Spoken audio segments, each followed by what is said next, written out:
बिस्मिल्लाहिर्रहमानिर्रहीम। अस्सलाम वालेकुम। उम्मीद करती हूँ आप सब लोग खैरियत से होंगे। मैं भी बिल्कुल ठीक ठाक हूँ। तो आज हम बनाने वाले हैं एक सिंपल सा ट्राउज़र जो कि कुछ इस तरह से दिखता है, आपको शो हो रहा होगा स्क्रीन पे।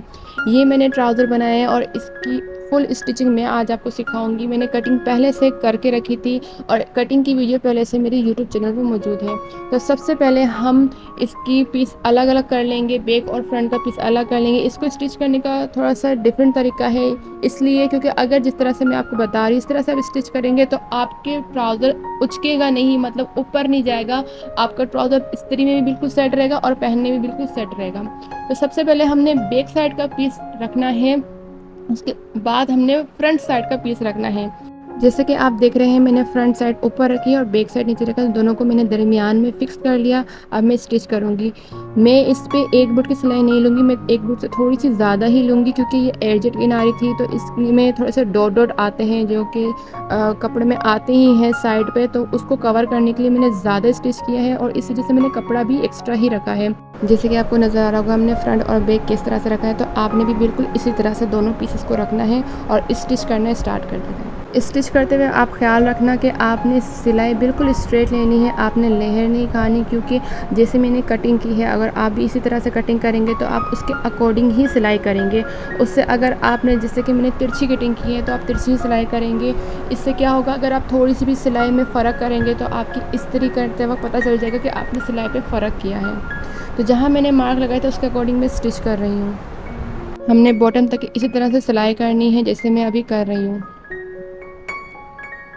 वैसे देखने में लग रहा होगा कि ये बहुत फिटिंग का है, बिल्कुल भी फिटिंग का नहीं है। ये बिल्कुल वैसे ही नाप का है जैसे मैंने नाप की ट्राउज़र लिया था उसके अकॉर्डिंग ही मैंने इसकी कटिंग और अभी इसकी स्टिचिंग कर रही हूँ। तो आपने इसी तरह से स्टिच करना, ये हमारा डन हो चुका है। तो अब हम दूसरे साइड की स्टिचिंग करेंगे और उसको हम किस तरह से करेंगे कि जो फ्रंट साइड है वो भी इसी तरह से होगा। अब जैसे कि आपको नज़र आ रहा होगा कि एक फ्रंट सामने है दूसरा भी फ्रंट सामने, उसके दोनों का बैक होगा पीछे।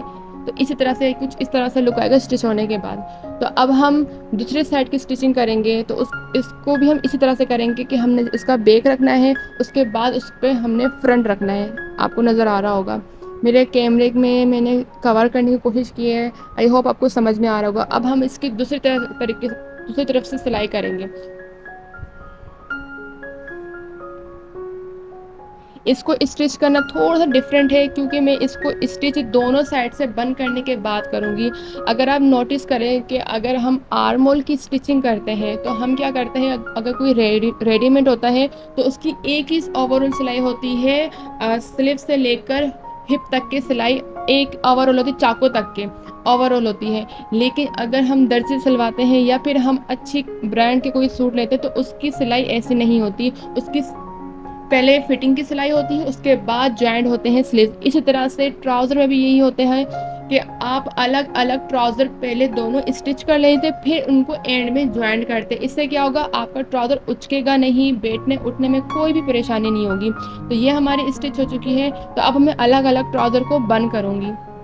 एक साथ हमने बंद नहीं करना, ये मैं आपको एक चीज़ क्लियर कर दूँ। अगर हम एक साथ बंद करते हैं तो उससे क्या होता है, हमें उठने बैठने में परेशानी होती है। जो मेजरमेंट का हम ट्राउज़र स्टिच करना चाहते हैं वो मेजरमेंट हम स्टिच कर भी लेते हैं, लेकिन फिर भी हमें उठने बैठने में परेशानी होती है। जिस तरह से मैं आपको अभी स्टिच करके दिखा रही हूँ, आप भी बिल्कुल वैसे ही स्टिच करेंगे तो आपका ट्राउज़र बिल्कुल परफेक्ट बनेगा। अब दोनों पांचों को मैंने बंद कर लिया है। जैसे मैं बंद कर रही हूँ आपने बिल्कुल ऐसे ही बंद करना है। एंड में मैंने थोड़ा सा तिरछा रखा है, क्योंकि हमें फोल्डिंग करने के लिए आसानी हो। वो मैं आपको आगे नेक्स्ट स्टेप में बताऊंगी। तो मेरी मेजरमेंट पूरी परफेक्ट थी, मैंने एक दफ़ा मेक श्योर कर लिया था। अगर आपने भी करना है तो आप भी ज़रूर मेक श्योर कर लें। एक दफ़ा स्टिच करने से पहले, बॉटम साइड स्टिच करने से पहले एक दफ़ा मेक श्योर लाजमी करना है। अब बॉटम साइड को हमने किस तरह से फोल्ड करना है आप देख सकते हैं। मैंने आधे इंच की फोल्डिंग पहले से की है क्योंकि हमने इसकी बड़ी नीट से बॉटम साइड बनानी है, तो पहले से हमने आधे इंच की फोल्डिंग की है।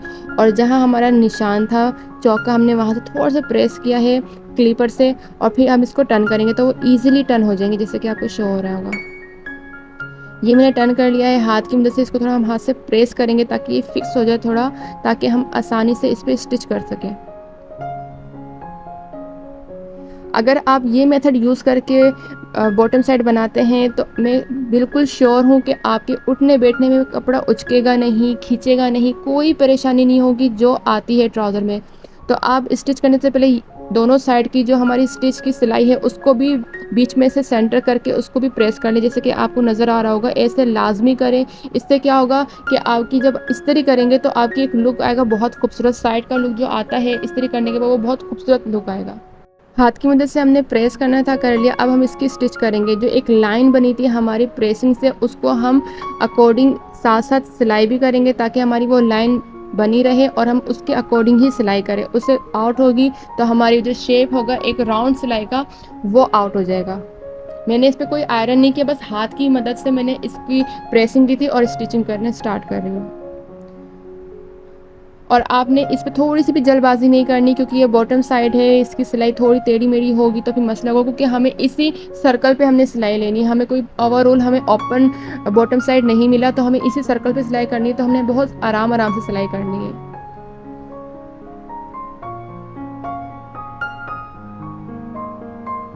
आप अगर इस तरह का मेथड यूज़ करके कटिंग यूज़ करके ट्राउज़र बनाते हैं, आपको खुद आइडिया हो जाएगा कि आपकी मिस्टेक कहाँ होती है ट्राउज़र पे। तो ये हमारा ट्राउज़र का एक साइड डन हो चुका है। तो मैं आपको शो करती हूँ कि ये मैंने किस तरह से बनाया है। मैं इसको टर्न करके भी आपको दिखाती हूँ कि ये पीछे से कुछ इस तरह से दिखता है, आपको नज़र आ रहा होगा। डबल सिलाई का आपको नज़र आ रहा होगा, इस तरह से दिखता है। और डबल सिलाई होगी तो आपका ट्राउज़र अंदर से एक तरफ की सिलाई नज़र नहीं आएगी, जो हम सिलाई करके टर्न कर देते हैं। तो ये दोनों तरफ से बिल्कुल बंद हो जाएगा, आपको नज़र आ रहा होगा। पीछे से और आगे दोनों तरीके से बहुत खूबसूरत लगेगा।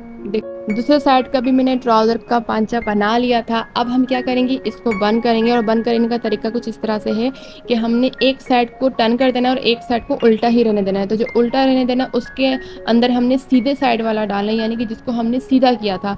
और दोनों को फिर हमने आसन का, यानी कि जो जॉइंट सिलाई है हमारी मेन सिलाई है, उसको इस तरह से प्रेस करते हुए हमने हाथ की मदद से सेंटर करना है और फिर स्टार्ट करना है एक तरफ से। आप दोनों तरफ से किसी से भी स्टार्ट कर सकते हैं, लेकिन हमने सेंटर को इस तरह बैलेंस पकड़ के उसके बाद इस तरह से स्टार्ट करना है, जैसे कि आपको शो होगा। अपने पक्की सिलाई करनी है, आप डबल सिलाई करें तो ज़्यादा बेहतर है। इस तरह से अगर आप बंद करते हैं तो आप यकीन जाने आपका ट्राउज़र बिल्कुल भी नहीं उचकेगा। और आप कैप्री पहने या प्लाजो पहने, आप हर तरह का ट्राउज़र इसी तरह से स्टिच करें, आपका ट्राउज़र में कोई परेशानी नहीं होगी। ये एक मेन चीज़ है, जब हम बंद करते हैं अगर वो हमारा सेंटर में नहीं होता, हमारा एक दो पॉइंट भी ऊपर नीचे हो जाता है, तो हमें तब परेशानी होती है, हमारे ट्राउज़र में तब प्रॉब्लम आती है।